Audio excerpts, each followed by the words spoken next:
Olá, está começando a nova temporada do Pode Politicar, o seu podcast de política, agora comigo, Cristiane Desconce. E no episódio de estreia, a gente começa com algo que eu gosto muito, a análise de cenário. Afinal, 2026 é ano eleitoral e o Brasil já começa a sentir os reflexos disso. Para falar sobre esse assunto, eu recebo dois especialistas, os jornalistas Sandro Tadeu e Vitor Miranda. Sandro, bem-vindo ao Pode Politicar. Olá, tudo bem, Cris? Obrigado, uma satisfação estar aqui participando da estreia dessa nova fase do projeto. Vitor, bem-vindo. Olá, Cris, tudo bem? Sandro, e é um prazer também participar desse momento e acho que esse ano tem bastante análise para fazer, viu? E como tem! E aí, para começar, então, já vamos direto ao ponto, né? 2026, ano de eleição, a gente vai escolher presidentes, senadores, deputados, governadores, mas a gente não pode escapar que a eleição presidencial sempre está no holofote central. Vamos começar falando de temas mais macro e depois a gente vai chegando aí para tentar abordar tudo. Sandro, primeiro você. O cenário internacional está bem complicado. Você acha que isso tem influência na eleição aqui do Brasil? Já está tendo, Cris, porque, por exemplo, eu fui abastecer meu veículo na semana passada, o posto onde eu abasteci era 6,10 a gasolina, hoje está 6,45, eu quase tomei um susto, mas isso tem tudo a ver com a questão dos Estados Unidos terem feito aquele ataque ao Irã, coordenado com Israel, e criou-se uma pandemia ali, uma celeuma muito grande ali no mundo, e isso, de fato, desestabilizou o mundo como um todo, e isso está afetando demais a economia, e o problema é que a gente não sabe aonde isso vai parar. A gente sabe que começou uma guerra, um conflito, mas vamos aguardar até ver quanto tempo que isso vai durar. Verdade. Vitor, além da questão econômica, também tem esse lance da soberania, né, dos povos. Você acha que isso também vai ser uma pauta? O cenário nacional, político, esse ano parece que está cheio de senões, né? Tem a questão local, nacional, que a gente vai falar daqui a pouco, e a questão internacional. Então a gente vai discutindo o jogo de xadrez da política nacional, mas sempre olhando para as outras questões, como a questão da soberania, como a questão ideológica, que está muito forte lá fora também e repercute aqui dentro, a questão econômica, a questão bélica. A gente não sabe onde vai terminar todo esse cenário de guerra, quem é que vai entrar, quais são os próximos agentes. Então, dessa vez, as eleições nacionais não se concentram apenas no tabuleiro do cenário político nacional. Tem muitas outras pautas que vão determinar qual é o sentido dessa eleição, né? E a gente está falando aí há 6, 7 meses das eleições, parece que está muito distante, mas esse jogo pode mudar em questão de 24 horas, o tabuleiro muda as peças, né? Então, realmente, tudo isso que a gente está falando da questão econômica, da questão de guerra, quem é que vai entrar, o que o Trump vai fazer e todas as ameaças, as decisões que ele vem tomando do meio do ano passado até aqui, tudo isso vai influenciar, não tem dúvida. Sandro, o Vitor falou da velocidade que as coisas estão acontecendo e realmente o que você lê na semana passada, essa semana já não vale mais. E isso vale para uma série também de questões no contexto nacional, com esses escândalos e diversas polêmicas envolvendo gênero, misoginia e etc. Como que isso afeta o eleitor na hora de votar? Olha, eu acho que o comportamento do eleitor tem mudado bastante, Cris, porque o Vitor trouxe muito bem, a gente tem que lembrar a eleição dos Estados Unidos dessa última. Os Estados Unidos estavam com o melhor momento da economia nos últimos 50 anos, e mesmo assim a percepção da sociedade era outra. O Biden perdeu a eleição, a Kamala Harris, né, que acabou mudando ali no meio do caminho, e o Trump ganhou de uma forma avassaladora. E cai por terra aquele mito, né, daquele assessor do Bill Clinton que falava, olha, é a economia, estúpido, que é isso que faz a diferença da eleição. Essas pautas identitárias, você tem muita questão além da economia, você tem muitas questões, hoje a parte da religião também é algo que está muito presente aqui na política brasileira, e tudo isso acaba afetando, Cris. Então, eu costumo falar que na política 24 horas é uma eternidade, porque as coisas elas mudam de uma forma, uma velocidade muito grande, e principalmente nesse estágio que a gente está agora, com mudanças de partido, partido, muita gente querendo ver, ainda não sabe qual cargo vai disputar, porque está todo mundo querendo fazer conta para ver onde é melhor, onde consegue se encaixar melhor. E tem uma questão interessante, Cris, que é a onda política que a gente vê na América Latina. Lá atrás, no começo dos anos 2000, a gente teve uma onda que parecia que ia levar tudo para o lado mais da esquerda. A gente teve eleições Chaves, Morales, Cristina Kirchner aqui no Uruguai, sabe? Então, foram vários... O momento, a onda estava indo para aquele lado. Parece que agora aquela onda está puxando um pouco mais. A gente tem um cenário de eleições na América Latina, aqui na América do Sul especificamente, que mostram uma tendência um pouco mais da direita. E isso mexe bastante aquilo que a gente está acostumado de eleições nacionais. O Bolsonaro lá atrás foi um momento diferente. Agora a gente está dentro de uma onda, e essa onda até onde vai, até quando que ela vai influenciar o cenário nacional? É uma questão que a gente precisa ficar atento. E você tocou num ponto importante, que é o combate à corrupção, porque esse é um assunto, as pesquisas de opinião mostram que o eleitor, isso é um tema muito caro, e isso sempre é levado em consideração. A gente está no meio de vários processos em andamento que até mesmo nós, como jornalistas, a gente acaba se perdendo. É a CPI do INSS, é o CPI do Banco Master, enfim, são delações premiadas que devem vir por aí, que a gente não sabe quem que vai atingir, quem que serão os alvos, e tudo isso deixa o cenário ainda mais nebuloso. Sim, e essa tensão está gerando também a tensão entre os, eu não vou nem dizer apoiadores, eu vou dizer os fãs, né? Porque hoje a gente tem o Fla-Flu os adeptos, feito. Né? Não, os catequizados, enfim. Como que fura essa bolha aí? Para de repente uma terceira via conseguiria furar essa bolha? É interessante. Primeiro, a gente tem que ver quem vai sobreviver até as eleições, porque, como o Sandro falou, a questão de delação premiada. Quem vai estar nessa lista? Quando falam assim, tem pelo menos 200 nomes que podem surgir na CPMI do INSS, 200 nomes. Quais vão ser esses 200 nomes? Aí vem delação de Vorcaro, delação de outras pessoas ligadas ao Banco Master. Quais vão ser os nomes citados? Porque a sensação é que Brasília não dorme esse ano, né? Tá sempre tensa. Quem vai ser o próximo nome citado? Quem vai ser o próximo escândalo? Às vezes dá a impressão que vão fazer assim, joga meia dúzia como boi de piranha, deixa esses caras serem devorados para ver se sobrevive para montar uma estratégia político-eleitoral. E nessa, a candidatura do centro, e aí acho que é bem interessante a gente pontuar que tem uma diferença entre o centrão político de Congresso e o centro do aspecto ideológico, né? São coisas diferentes. Claro, em muitos momentos elas se fundem, mas a terceira via, que a gente fala disso, sei lá, acho que desde da eleição do Aécio desde Dilma, Eduardo Campos, né? Olha, eu estava fazendo uma pesquisa, a primeira vez que eu me recordo desse fenômeno terceira via foi o Germano Rigoto, do MDB, na eleição de 98, que acabou nem saindo candidato na época. Então, para você ver, né? É um fenômeno que a gente já tá falando aí quase 30 anos e, assim, parece que é uma lenda urbana, né? Porque todo mundo fala terceira via, mas onde ela está? Onde que ela se consolida de fato? E hoje está muito ligada à questão do PSD, do Gilberto Kassab. Qual vai ser o posicionamento? Está previsto aí a decisão ainda no final desse mês de março. O Caiado não soa tanto como uma terceira via. Não, ele é direita total. Ele é direita total.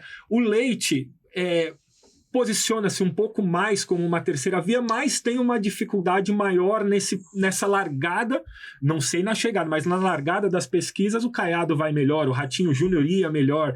Então, espaço para uma terceira via tem. Agora, o problema é que a eleição normalmente caminha para a rejeição e não para o apoio. E quando começa a despontar hoje, no cenário que a gente tem Lula e Flávio Bolsonaro, a tendência é que fala assim, nesse eu não voto, então eu voto no outro. Exatamente. E a terceira via fica pulando lá, por favor, me escolhe, sabe aquele... Me dá uma chance. Me dá uma chance. É. Não, e quando a gente fala, por exemplo, que a corrupção é um tema que acaba norteando, se a gente pega, por exemplo, o Lula. Lula tem vários escândalos de corrupção ligados ao governo do PT, como a questão do mensalão, aí você tem o petrolão, enfim. Aí quando você pega, no caso do Bolsonaro, você tem a própria, como aquele fatídico vídeo do dia 22 de abril de 2019, que ele fala ali claramente que ele ia interferir na Polícia Federal para salvar o filho dele. Então, assim, são argumentos que, assim, olha, não tem santo nessa história. E é difícil para o eleitor, que o eleitor médio que fica procurando uma alternativa, onde ela está, né? E de fato. Mas, assim, eu acho que falta também, talvez um projeto a longo prazo da terceira via para ver se a gente consegue virar essa página. Porque e a mentalidade, tá muito enraizado. né? Você vê, a gente acaba pautando as discussões pelas desgraças, né? Sim. Mas esse foi corrupto, esse aqui veio aqui. E o que eles podem propor para melhorar o país? Não cabe na discussão. E tem uma questão que indiretamente acaba afetando demais. Essa eleição parece que quem está sendo rejeitado também, quem está sendo votado, de certa forma, é o STF. Embora não seja um cargo eletivo, embora não seja um cargo que a pessoa vai lá, vote em mim, o povo, quando começa a pensar no cenário das eleições de outubro, de certa forma está pensando assim, eu estou cansado ou estou a favor do STF. O STF parece que está com o nome na urna esse ano. E isso é um desgaste, de certa forma, para o governo, porque na cabeça de muita gente, a população, de certa forma, tem dificuldade de separar os três poderes. E na cabeça de parte da população, o STF desgasta, de certa forma, o governo justamente pelo confrontamento que houve com o Jair Bolsonaro nesse período, né? E aí eu fico pensando, vamos supor que o Flávio Bolsonaro ganhe essa eleição. O primeiro ano, pelo menos, de mandato dele não vai ser preocupado em governar. O primeiro ano de mandato dele vai ser preocupado em brigar com o STF pela soltura do pai, né? E aí o povo, onde fica nessa história? Exatamente, né? Qual que é o benefício para o brasileiro essa questão particular, familiar? Fica difícil. A gente, infelizmente, a gente fala no mundo da teoria, né? A gente gostaria de ter um presidente, um candidato a presidente, ao governo do estado, que fale sobre educação, sobre saúde, como aumentar as riquezas do país, o desenvolvimento, sem penalizar o trabalhador, as famílias, sem cobrar mais impostos. Mas, assim, isso é o mundo ideal. Mas na campanha eleitoral, infelizmente, até mesmo por conta da dinâmica das redes sociais, virou essa espécie de fla-flu, que é isso, como você mesmo pontuou. Hoje em dia, a gente tem visto, por exemplo, alguns ligados ao PT, ou alguns ligados à família Bolsonaro, você quer aniquilar o outro lado. Você não consegue mais sentar numa mesma mesa e ter um diálogo franco ali sobre política. Isso é muito ruim. Muito triste mesmo. E a gente vê isso assim de uma forma bem, bem lúdica, digamos assim. Se você vota em fulano, nem me segue mais nas redes sociais. Isso. E a gente não está falando isso dos grandes políticos, a gente está falando de pessoas comuns que talvez estejam até acompanhando esse vizinho, o coleguinha da escola. E assim, falando de temas, o Sandro citou a questão da corrupção, que está à frente das pesquisas, mas existe uma trinca que hoje vai pautar esse cenário eleitoral de 2026. É a corrupção, a questão da segurança pública e, em terceiro, a economia. Então, no passado, a economia já foi o primeiro assunto. Sim. Hoje já não é mais. No passado, a saúde já foi o assunto número 1. No passado, as questões sociais, era o Bolsa Família. Primeiro, falou de eleição, vai acabar com o Bolsa Família. Não, vai ter Bolsa Família. Isso. Hoje são assuntos secundários. Essa trinca, corrupção, segurança pública e economia tendem a serem os assuntos desse ano. Muito bom. Bom, a gente falou muito de eleição presidencial, mas tem um cargo muito importante que vai estar, para ser renovado, que é o Senado, né? São 2 senadores por estado, cargo que a pessoa fica por 8 anos, então é importante. Qual é o papel do senador aí no jogo político? Bom, o senador tem um papel importante porque ele representa os interesses do Estado, por isso que são 3 por cada Estado, e no caso o Distrito Federal também tem 3 nomes.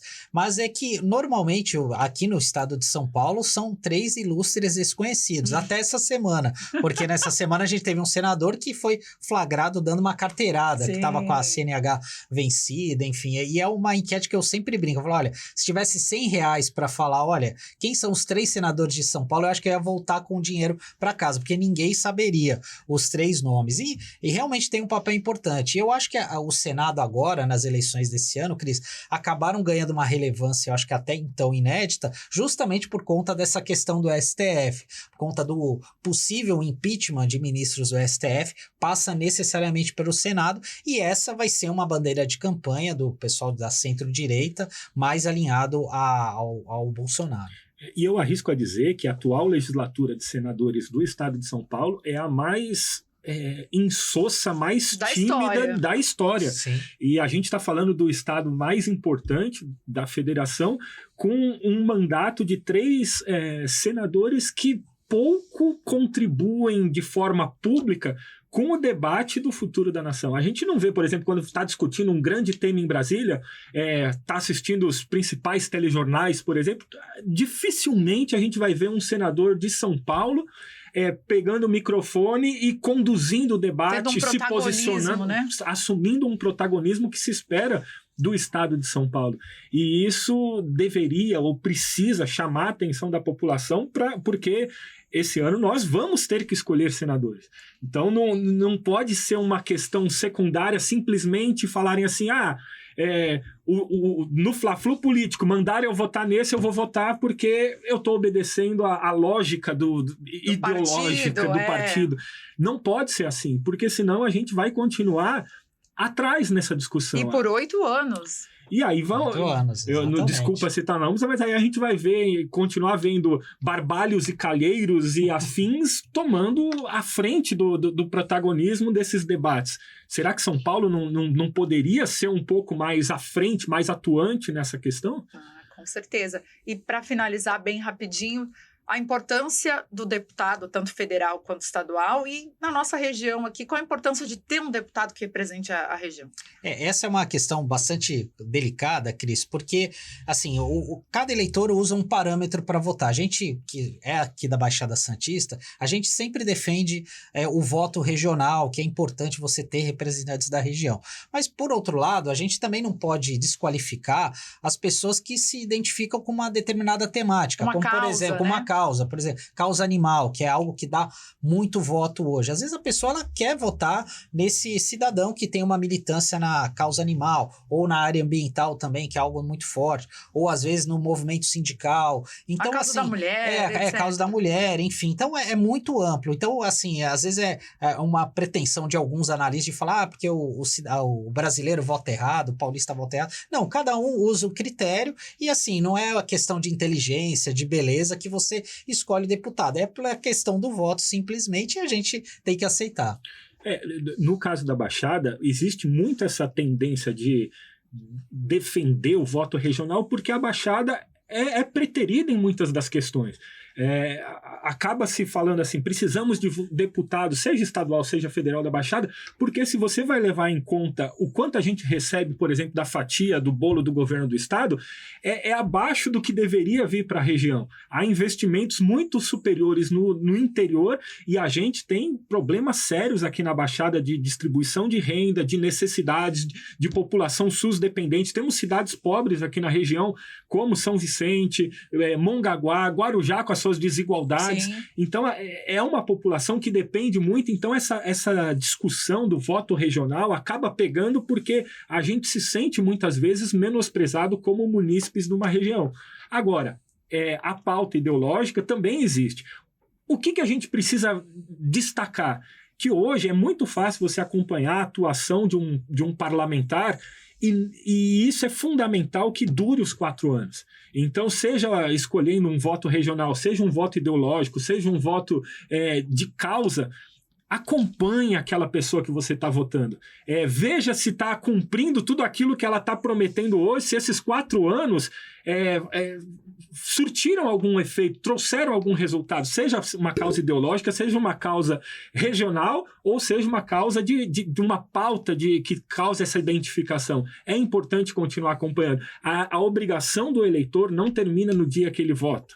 A obrigação continua de cobrar aquela pessoa, de ser chato mesmo, né? O problema muitas vezes o brasileiro gosta da eleição, mas não gosta da política. É isso.